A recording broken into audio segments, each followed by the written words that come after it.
Good morning. Thank you for joining us for the September edition of Ask Me Anything with Treasurer Folwell. Where Treasurer Folwell will discuss the many things that we have going on here at the Department of State Treasurer. Thank you all for joining us. Treasurer Folwell, opening remarks. Well, thank you all for making the choice to join us. We know there's a lot going on in the state government these days with elections and storms.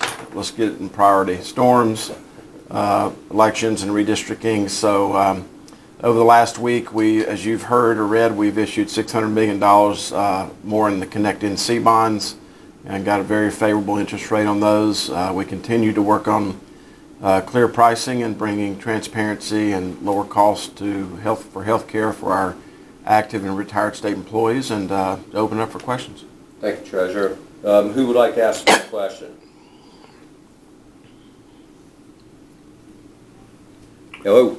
Well, this is Jeff with the County Compass, Frank. Hey, Jeff. How you doing? Thanks for joining us. Just fine. I'm just kind of curious. Bank of America took the whole $600 million. Does the state expect Bank of America to hang on to those bonds until maturity, or are they free to sell them somewhere? Well, there was a competitive bidding process, and there were where all these investment banks bid on it for the lowest possible interest rate, and then I'm pretty sure that they quote re-syndicated those or distributed those to their customers or other investment banks, but they were the lead manager, so to speak, and there were some other co-managers, I'm sure. Mm-hmm. Very interesting. And how long are those bonds there, Dale? They're tranches. I signed 20 yesterday of the actual certificates, so I think they range from 1 year to 20 years. Mm-hmm. Okay. Good job on that. Thank you. Thanks, Jeff. As the Treasurer indicated, there's a lot going on today, so I don't know if there's anybody else even on the call that wants to ask a question. Is anyone else on besides Jeff?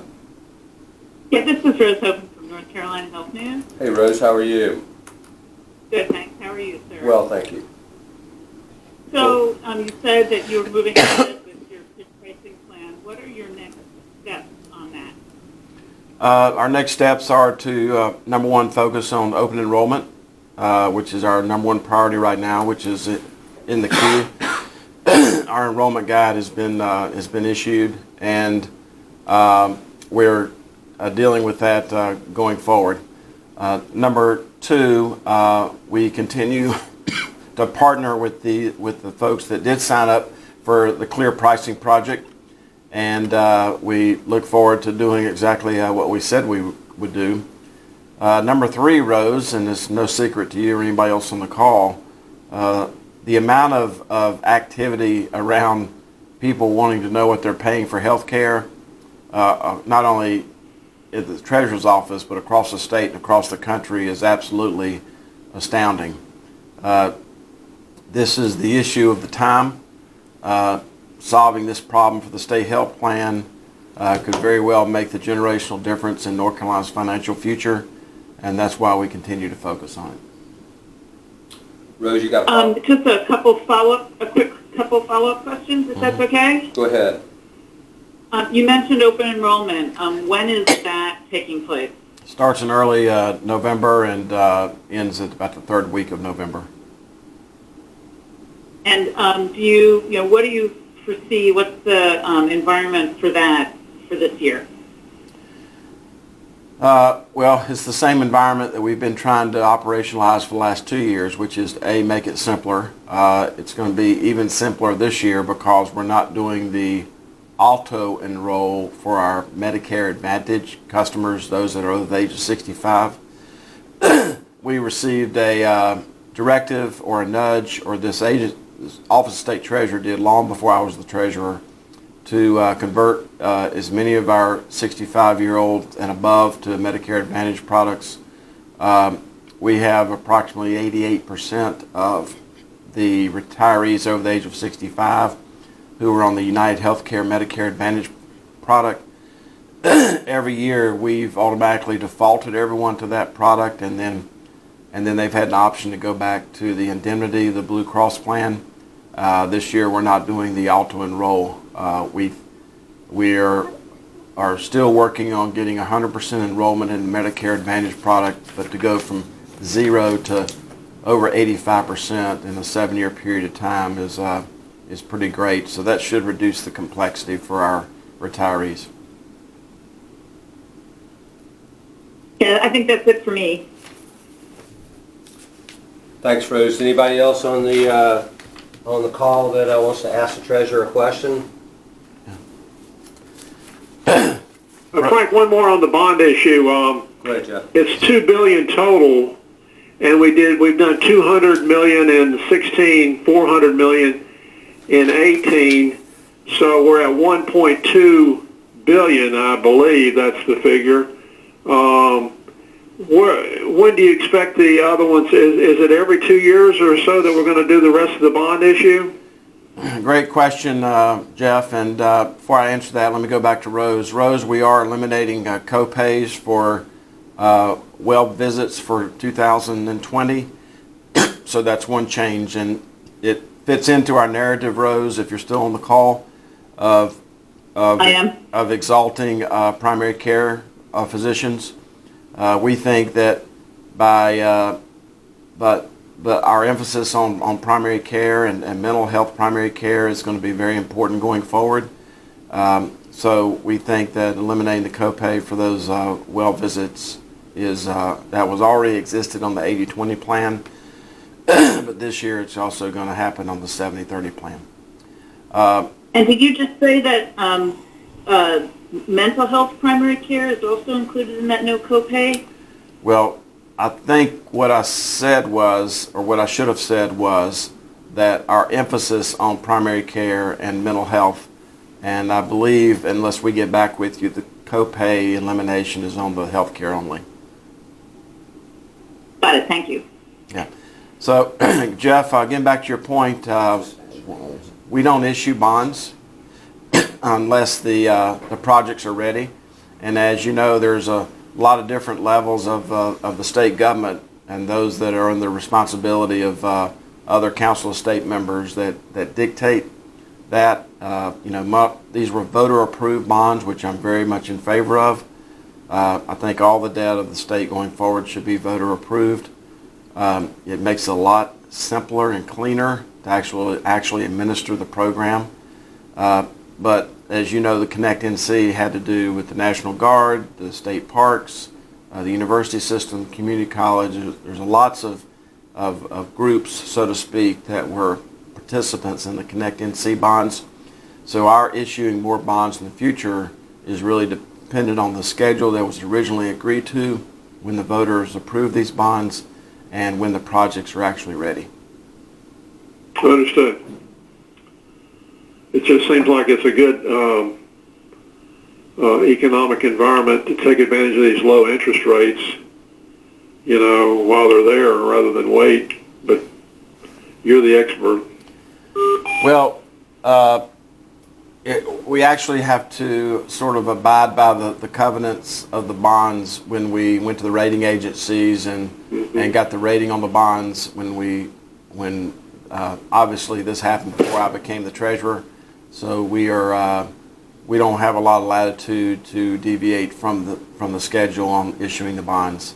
As you've very correctly stated, Jeff, it is a good time to borrow money, but we think that maintaining North Carolina's financial solvency, the fact that we continue to run budget surpluses, we continue to put money in the rainy day fund, but unfortunately it's raining a lot in North Carolina these days, as you very well know from where you live. And so, what I can tell you is that the demand for North Carolina bonds is super spectacular, and it's driving down interest rates dramatically. And as keepers of the public purse, we're going to do everything we can to ensure that going forward.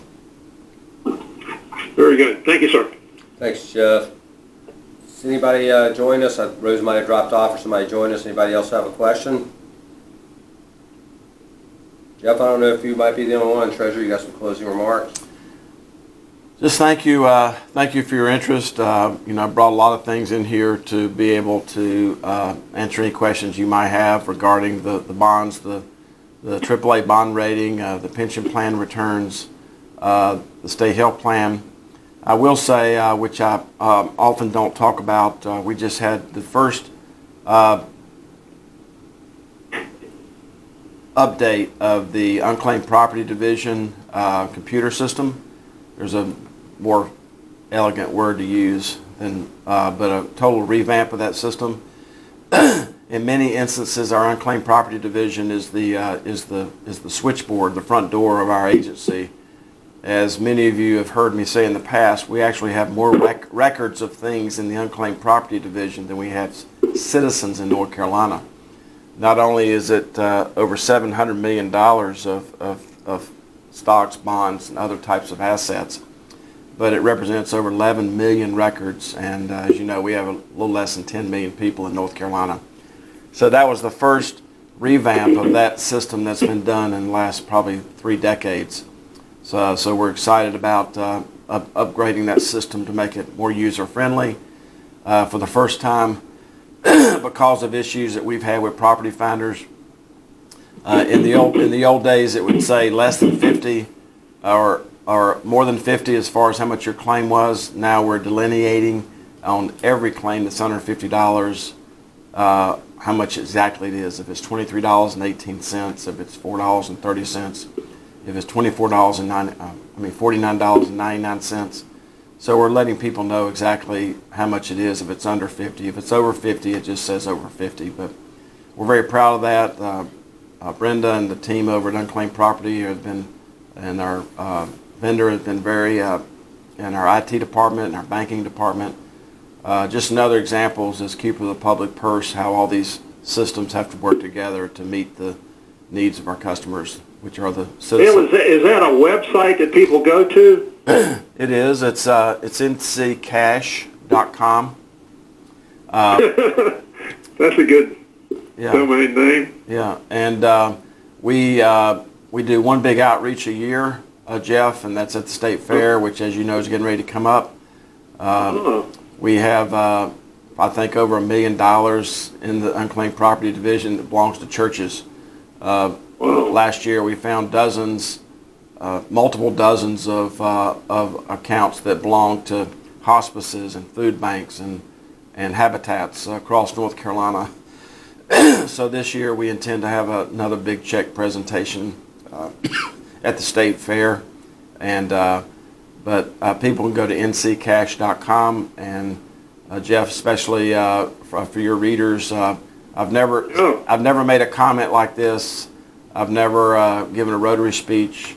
I've never mentioned this anywhere where 2, 3, 4 weeks later somebody didn't ping me and say, hey, I took your advice and I had $600 there, or I had $800 there, or I had $48 there. So it is a good... That's where I'm going when I hang up with you. I know. Jeff, that's why I don't say it till the end of the call, so you won't be distracted. I don't want to get your unclaimed property and your $600 million worth of bonds confused. So mixed up, yeah. Yeah. Anyway, but thank you all for coming. Thanks, staff, for putting this together. And we've never not had one of these, and we will have one of these every month as long as I'm the treasurer of North Carolina.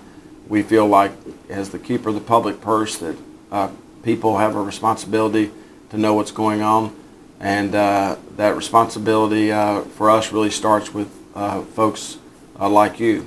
You have a job to do, and we're willing and able to help you do those jobs as you become interested in any particular topic that we have.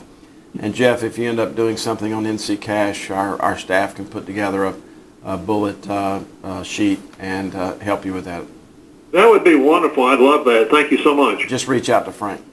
I will. Yes, sir. Sounds good, I commend you Jeff. for what you're doing up there. Thank you. Thanks for joining us, Jeff, and thank you all for joining us. Have a good rest of your day.